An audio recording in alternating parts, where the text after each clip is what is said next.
Well, oh my gosh, Harry.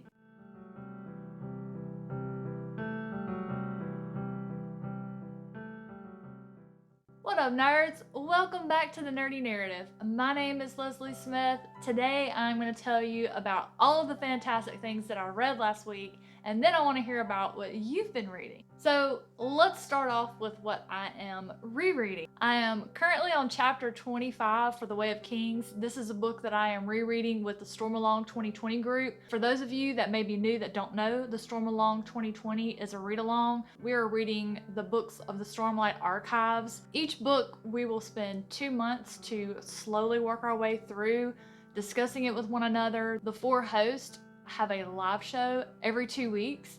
The next one is July 2nd, and that would be on Christy Lewis's YouTube channel. I'll put the link below. Even if you're not rereading it, you've already read it, you want to join in, please do so. It has been the highlight of my month for sure. I've just reached chapter 25. I have found that in this particular section, I haven't missed or caught as many things as I did with the first section. And the first section was chapters 1 through 17.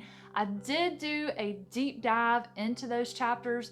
I do have some spoilers as I'm thinking ahead of things that I remembered happening at the end from my first reading. So if you've not read The Way of Kings, definitely don't watch that video. But for those of you that have and you want to check out what you think, because I haven't read Words of Radiance or Oathbringer yet, but if you want to laugh to see if I'm right or wrong, check that out. My other reread I'm still working on is The Eye of the World by Robert Jordan. Okay, that's hilarious. I was looking to see where I got into, and I am also on chapter 25 for this one. I did put this one down for a few days. I was reading, when I picked up The Outsider, that book was so good. I could not share any reading time with my other books. The Outsider was everything. It consumed all of my thoughts.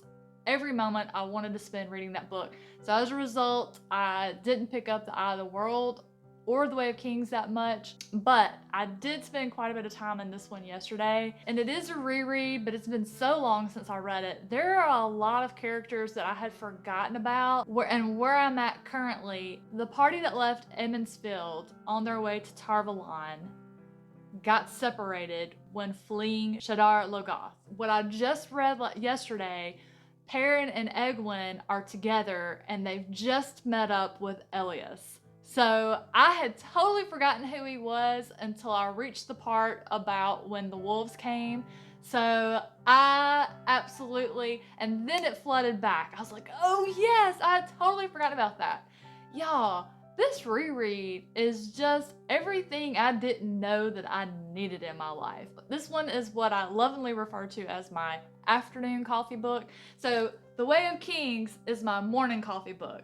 So I get up about an hour before my husband or the pups in the morning time, and with my first cup of coffee, I do my schedule pages that I need to read for The Way of Kings.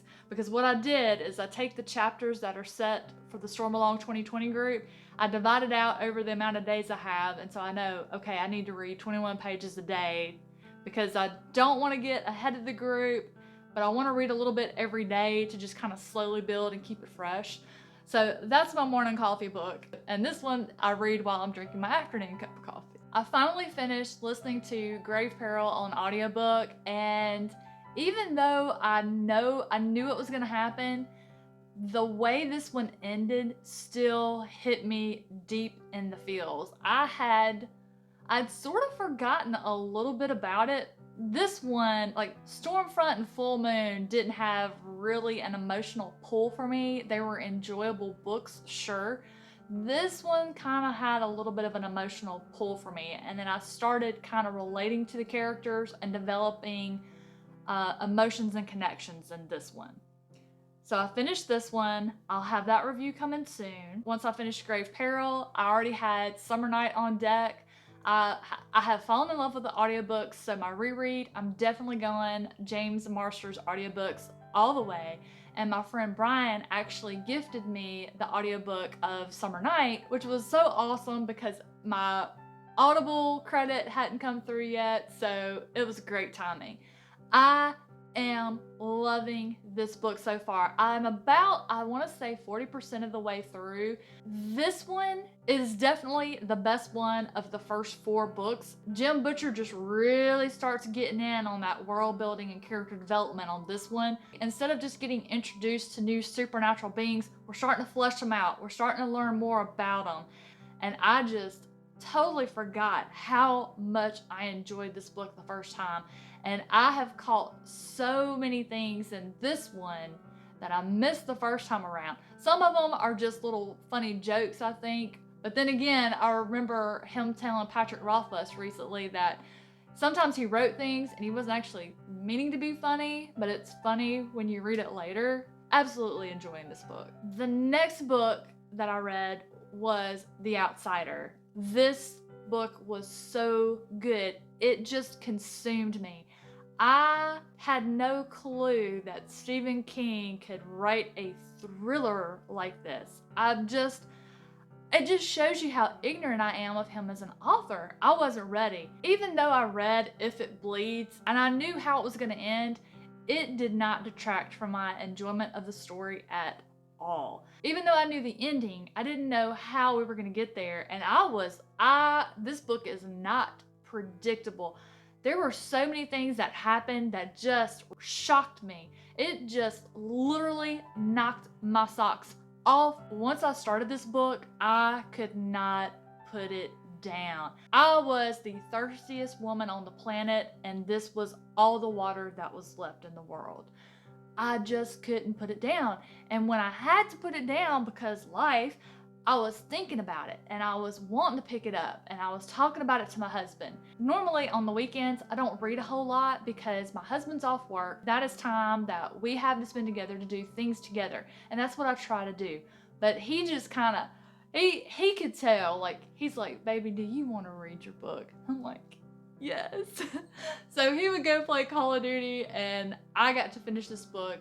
It just got to the point, there was like 250 pages left and I banged it out. I mean, I stayed up late. My eyes were just trying to close and I'm like forcing them open. Finally, it was just so late. I was so tired. I kept losing the battle to stay awake. I just stood up and held the book open so I could finish it. And it was worth it. Phenomenal book. Love it. As of right now, this is my favorite Stephen King book. I say that having only read one of his this year, and all the ones I read when I was a teenager, I have plumb forgotten. I am going to work through more of them. I think I'm going to go in publication order, except for the ones I'm not interested in.